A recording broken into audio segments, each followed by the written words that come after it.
now on WVUA News at 6. Friends, family, and fans are mourning the loss of a Crimson Tide legend. Hear from friends of the beloved Mal Moore about the legacy he leaves behind. And Tuscaloosa City residents have a chance to make their voices and opinions heard in the community. Plus, the Alabama State Senate has made its decision regarding a controversial bill taking abortion clinics one step closer to tougher standards.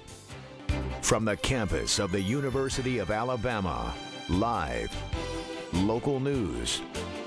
From Alabama's home team, this is WVUA News at 6. Thanks for joining us. I'm Philip Coleman. And I'm Lauren Brooks. People across Alabama and the country are getting ready to say their final goodbyes to a Crimson Tide legend. Those who knew longtime U of A athletics director Mal Moore are talking about the kind of person he was. WVUA's Jennifer Edwards joins us now with details in tonight's top story. Jennifer. Mal Moore is being remembered by those who were closest to him as a man with a big heart and a lot of passion for the Crimson Tide, not just as an athletics director, but as a former player and coach as well.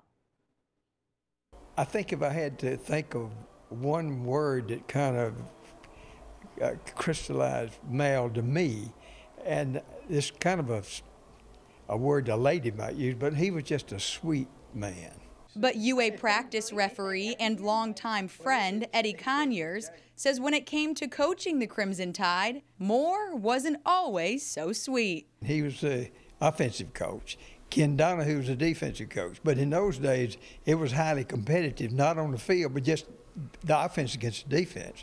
So Mal used to tell everybody all the time, I never called a penalty on the defense, always on the offense. He stayed on me constantly. Conyers says it was this competitive spirit that kept Moore ahead of the game. Mal was very intense in what he was doing and a great coach, great coach. He coached those wishbone years, and they were great years for Alabama.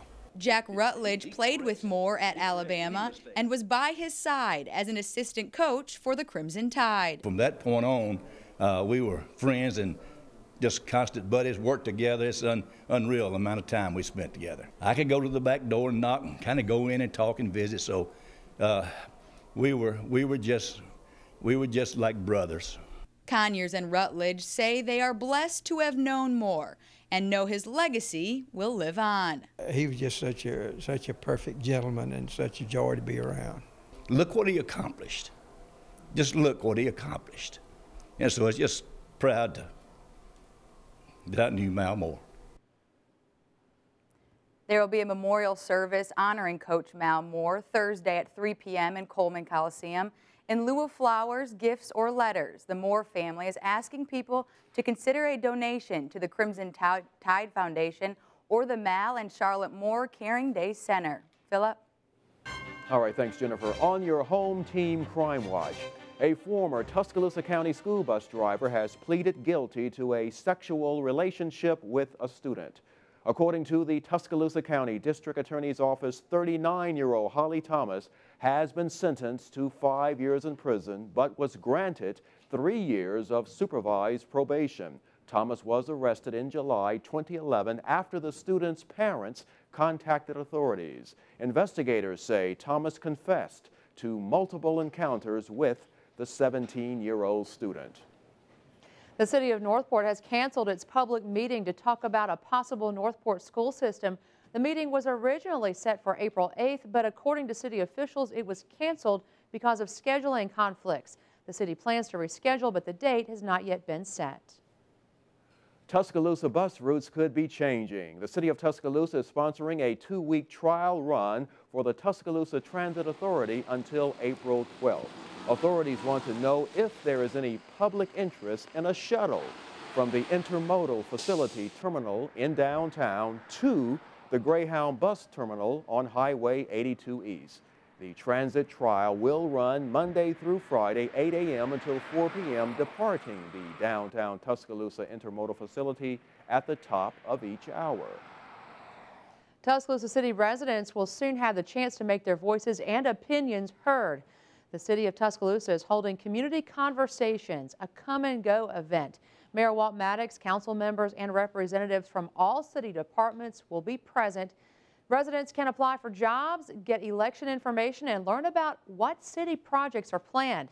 Community conversations will be Thursday, April 18th, 4:30 to 6:30 p.m. at Central High School.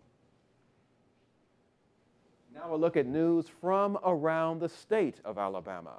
The Alabama State Senate has passed a bill with stricter standards for abortion clinics. Reporter Samuel King says supporters believe it's all about safety, but critics say lawmakers are trying to put a stop to abortions. That you're trying to close these clinics so that there'll be no abortions in Alabama. That's the charge from opponents of HB 57. They say the tighter requirements on clinics would force them out of business.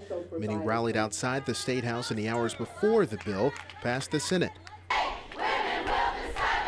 HB 57 requires abortion clinics to use doctors who have approval to admit patients in hospitals. It also sets stricter building requirements, including wider halls and better fire suppression systems. And we say we're doing that in the name of safety. This bill is not about safety. Scott Beeson is the bill's Senate sponsor. I have a long record of being against abortion, but the federal courts, the federal government says that it's legal, and we just want to make sure that it's as safe as possible. Although the bill passed in the Senate overwhelmingly, at least one lawmaker raised concerns that it could open up the state to lawsuits. That's concerning. I think the public should know, and I tried to point out the details in the bill of those provisions that really didn't deal with the welfare of protecting women. Funny to me that the very people who will bring that suit are the ones trying to claim they care about the state spending money. So you know what?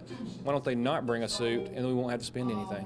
The bill already passed the House of Representatives, but because of a slight change, we'll have to go back there before it likely heads to the governor's desk. That was Samuel King reporting. Lawmakers are also considering a proposed education budget increase, giving teachers and other school workers their first pay raise since 2008. Still ahead, allergies have you sneezing up a storm? Find out whether relief is on its way this pollen season. And coming up in the home team weather, still lots of rain to talk about across the west and central Alabama. But when does this mess move out? And how about your weekend forecast? Weather is coming up. And the Crimson Tide football team practiced inside this afternoon. Gary Harris will have a report in Alabama's home team sports.